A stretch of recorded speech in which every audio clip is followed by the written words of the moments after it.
Welcome, family, to another edition of Stranger Thinking Media, where we bring you the gospel of Yahushua HaMashiach, Jesus the Christ, to address the problems of a modern world. So, stay tuned. We have an awesome show for you today.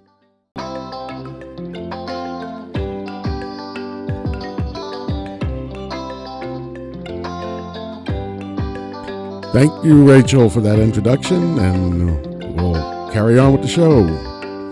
The System of Babylon, Mystery Babylon. The Three Roman City-States, Mystery Babylon. Topics covered: the City of London, the District of Columbia, and the Vatican.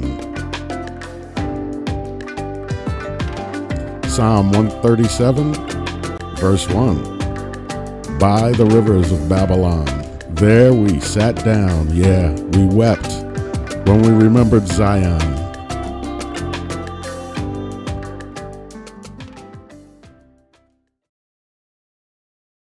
Okay, so today we're going to delve into something I think most people kind of know about. I don't think they look at it in this light, but when you analyze it, you can see the truth behind it. It's not some conspiracy, people like to, well, let me clarify that. Most people, when they think of the term conspiracy, it has a negative connotation. But if you really think about that word, the way it was traditionally used, it was, conspiracy, to conspire. That's when people get together with common interests to further their common goals. And if you think about it, everything in life is a conspiracy. It's just that we put a negative spin on it. If you're married and your wife's cooking dinner, she's conspiring with you to cook dinner when she asks you, what do you want for dinner? And then you say, oh, meatloaf. And it's a conspiracy, but we don't think of it in those terms, right? We think of a conspiracy as a bunch of nut jobs, getting together and, kind of misrepresenting and throwing out red herrings to, put people on some arbitrary trail, something on that, vein. But the truth is, almost everything is a conspiracy. The question is the conspiracy, have you gauged it right? Do you have the right players? Have you figured out what their goal is and what they're planning? Okay, I'm just trying to put that out front first. So I know it's going to be hard because everybody's been brainwashed to think a certain way. But remember, everything, the schedule for the NFL, the schedule for shows, all of that is conspiracy. People get together to conspire, not a negative thing, to say, hey, the best time to do this is this, or the best way to do this is that. And they get together in a meeting and decide, hey, this is the schedule for next year. That is, by definition, a conspiracy. But it's benign. You're just trying to develop a schedule for the next season, right? So if you go back to the original intent of the word, you probably will look at things a little more differently. But there's some things that are just obvious if you just take the time to look at it. And we're going to look at it here right now. So you got what I call the Roman city-states. And each of these city-states has a role in governing what goes on this planet. It's the financial system, it's the spiritual, religious system, or social, if you will. And then all of that is protected by a military system. So we're going to look at these Roman city-states. There are 3 city-states across this planet that share striking similarities and play a crucial role in the global governmental system we have long been living under. The 3 city-states, along with the role they serve, is as follows: City of London, finance; Washington, D.C., military. Vatican City, religion. So just let that soak in for a minute and realize apparently they are working together. And why would you need these city states working together? And they're all in different countries, so that's an oddity. But yet they're kind of governing the entire world system. And they're quite powerful and quite effective. So if you're looking at it for what it is, yeah, it's not some crazy out of the box thought. Just look at what each one of these city states do, and why do they have to be city states? Why we had a capital here in America and it was called Washington. Why did it have to become Washington, District of Columbia? Well, we'll keep getting into this. Let's dig a little further. The aforementioned city-states listed are sovereign corporate entities not connected to the nations they appear to be part of.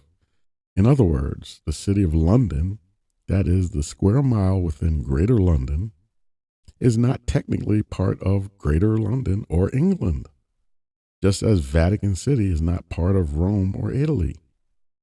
Likewise, now here's the part Americans don't think about. Washington, D.C. is not part of the United States that it controls. Okay, I mean, these are just, you can find these things just casually, surfing the internet.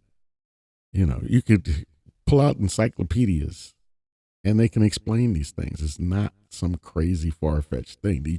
Each city-state was developed for a reason. Specifically at the time they were developed, you have to look at that, because then it makes even more sense why they were developed and why and how they came about at the specific time in history that they came about. So just, we have to open our eyes to see what's really going on out there. And I'm just the guy to do it.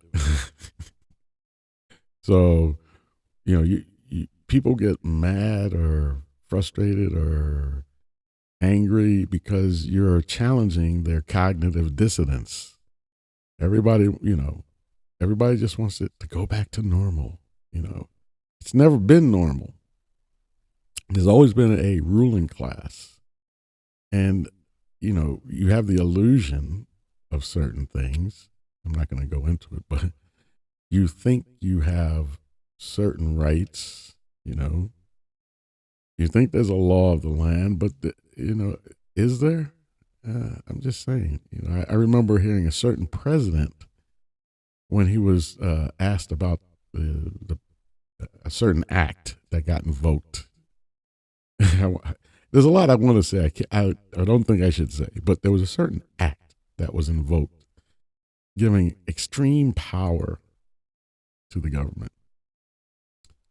And someone said to him, and this was televised, someone said to him, that's a violation of the Constitution. And he said, and I'll never forget it, the Constitution is just paper. Wow. I mean, think that through. These are people in high offices that this person just said the Constitution was just a piece of paper. You might be able to guess who that person was, but we got to wake up to some of this stuff here. The City of London. And so that's their flag. And I'm not going to go into details on it, but everything is emblematic of something. And I'm sure if I looked hard enough, I could figure out what the symbolisms are. But that's not the intent of this particular video. Maybe I'll get into that a little more. I'm going to focus on, as far as the flags go, I'm going to focus on the one for Washington, D.C. The City of London, Municipal Corporation and Borough, London, England, sometimes called a square mile, It is one of the 33 boroughs that make up the large metropolis of Greater London. The borough lies on the north bank of the River Thames, between the Temple Bar Memorial Pillar, commemorating the old Temple Bar Gate, and the base of Tower Hill. The city corporation is Britain's oldest local government. It has the status of a county, with powers that exceed those of London's 32 other boroughs, notably the control of its own police force. Now you're going to see that's a common theme. The city, as it is known, is only a component, relatively small in area, of the larger urban area known as London. So don't get the two confused. I know that's easy to do. When they say City of London, you think of the City of London. But no, this is a certain portion of the City of London, but it's its own, if you will, its own rules, its own police force, its own everything. Its area corresponds closely to that of the ancient city from which modern London has grown. The city belongs geographically to the historic county of Middlesex, but its special status and privileges gave it autonomy from that county for most of its history.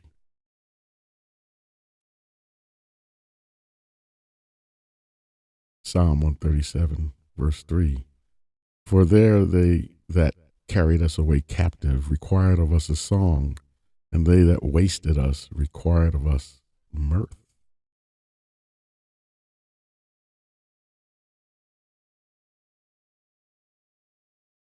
The District of Columbia. Now, this one we can all relate to here in America. As you can see, the flag with 3 stars. 3 stars for, they'll debate it, but 3 stars for 3 city states is what it comes down to. But let's continue. Now we're going to talk about the military arm. Washington, D.C., formerly the District of Columbia, and commonly called Washington or D.C., is the capital city and federal district of the United States. The city is on the Potomac River across from Virginia and shares land, borders with Maryland to its north and east. Washington, D.C. was named for George Washington, a founding father and the first president of the United States. The district is named for Columbia, the female personification of the nation. You can do a little research on this goddess Columbia, and you'll start to see there's a lot of underlying messages here. The U.S. Constitution in 1789 called for the creation of a federal district under the exclusive jurisdiction of the United States, the U.S. Now, you might look at these dates. I say, pay attention to dates. 1789, let's see, that was about 20 some odd years after the Civil War. Now, a lot of things changed right after that Civil War. Lincoln was assassinated because, the biggest thing, you can go all the way back to Caesar to see that when someone messes with the money, they get removed. And I probably should do a video on the Roman Empire at the time of Julius Caesar. And we all know the term the Ides of March, a Shakespearean thing, but it's based on the assassination of Julius Caesar. But they never really get into why. I mean, dude was victorious in pretty much everything he did, So why all of a sudden would everybody turn on him? And apparently he left his bodyguards home, so he felt pretty much at ease. And he walked in there and got stabbed 23 times. And I mean, by 23 different people. So everybody took a turn so that it was like well, there you go, conspiracy. Everybody wanted to not be the only one to get blamed for it, so everybody agreed. Everybody has to do one. So now none of us can turn on the others, and so they did them in. But it's why they did them in. So I'm going back to Lincoln. So Lincoln gets done in for kind of the same thing. He had created a monetary system that the government controlled, not the foreign banks, not central banks, not Federal Reserve banks. He literally printed his own money. Treasury printed up what they call greenbacks, and he funded the entire Civil War with money printed by the government. No need for banks, right? So once you do that and you realize, hey, we can just print our own money, you know. Well, now you're a problem to these bankers who have a lot of power. Lincoln found out the hard way. So did Julius Caesar, when you know the story. And not only those two. I mean, I can go through the list. From the attempted assassination of Andrew Jackson, which was foiled. But they all have something in common: is that they all resisted a central, private, central, foreign-owned bank issuing their currency. So anyway, the greenback did very well. Even after the Civil War, the greenback was powerful. People trusted it. I mean, they had more faith in that greenback because it never appreciated, it never inflated, it never deflated, it stayed constant, and people trusted it. And it took, and I can go into that story, not here in this video, but it took actions from afar to force the hand of people here in America to turn in the greenbacks. People didn't want to, but they were forced to. And so Lincoln's legacy was pretty much completely removed at that point, as far as getting everything back on track, because America at that point was really sovereign. I mean, really, really, like beholding to none, no national debt. We printed our own money, and so Lincoln, was removed. And we can go on down the road. Every president that messed with that got removed. So anyway, the U.S. Constitution in 1789, after the Civil War, after Lincoln, and after Lincoln came a Southerner, which is ironic. It was Andrew Johnson, right? A Southerner took the reins, and he undid a lot of what Lincoln had done. And later on, there were deals made, and it was decided that the United States would create this district, and that, we call it the straw man concept, and that the U.S. was incorporated. Now, that may not mean much to some of you out there, but it's actually a big deal from a legal perspective. Anyway, this District of Columbia was created, and it's kind of like not part of the United States. I mean, I'm sure someone would argue that and say, yes, it is, because our government runs it, and it's got its own police force. I'm trying to tell you something here. So anyway, so Washington, D.C. is not part of any state and is not one itself. The Residence Act, adopted on July 16, 1790, approved the creation of the Capital District along the Potomac River. The city was founded in 1791, and the Sixth Congress held the first session in the unfinished Capitol building in 1800, after the capital moved from Philadelphia.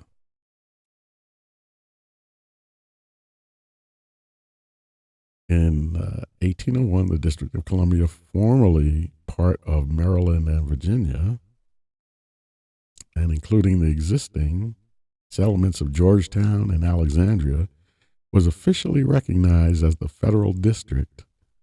Initially, the city was a separate settlement within the larger district. In 1846, Congress returned the land originally ceded by Virginia, including the city of Alexandria. So it took a while for this thing to get finalized, but legally it was in place. And Psalms 137, verse 3, saying, "Sing us one of the songs of Zion. How shall we sing the Lord's song in a strange land?" There was a nice song made back in, I think it was the 70s, based on this. Now we're going to talk about the Vatican and the Vatican flag. I'll give you 2 shots of the flags just so you remember what they look like. The Vatican is probably the most well-known of the city-states. I mean, it makes no bones. We are a separate country.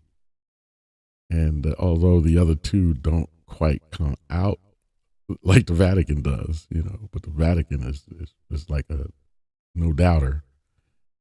Maybe you could argue the other 2, well, they're not really their own countries. Yeah, well, whatever. But the Vatican doesn't make any bones about it. Yeah, I believe they have UN status. You know what I'm saying? So Vatican City, officially the Vatican City State, is a landlocked sovereign country, city-state, microstate, and enclave within Rome, Italy. It became independent from Italy in 1929 with the Lateran Treaty, and it is a distinct territory under full ownership, exclusive dominion, and sovereign authority and jurisdiction of the Holy See, itself a sovereign entity under international law, which maintains the city-state's temporal power and governance, diplomatic, and spiritual independence. So it is a real country. The Holy See dates back to early Christianity and is the principal episcopal see of the Catholic Church, which has approximately 1.3 billion baptized Catholics in the world as of 2018 in the Latin Church and 23 Eastern Catholic churches.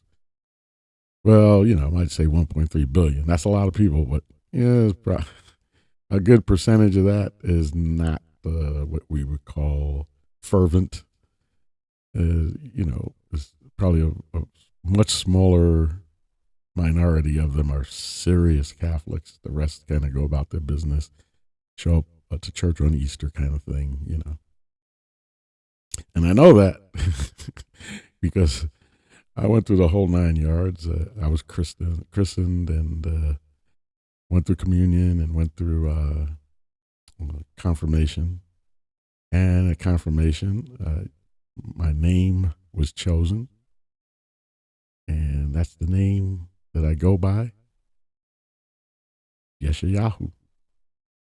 So now you know a little bit, right? So I grew up Catholic and then, read the Bible. And then I said, wait a minute. You could guess the rest, right? So the independent state of Vatican City, on the other hand, came into existence on 11 February 1929 by the Lateran Treaty between the Holy See and Italy, which spoke of it as a new creation, not as a vestige of the much larger papal states. So it's a new creation. It's not resurrecting the old papal states, which had previously encompassed much of central Italy.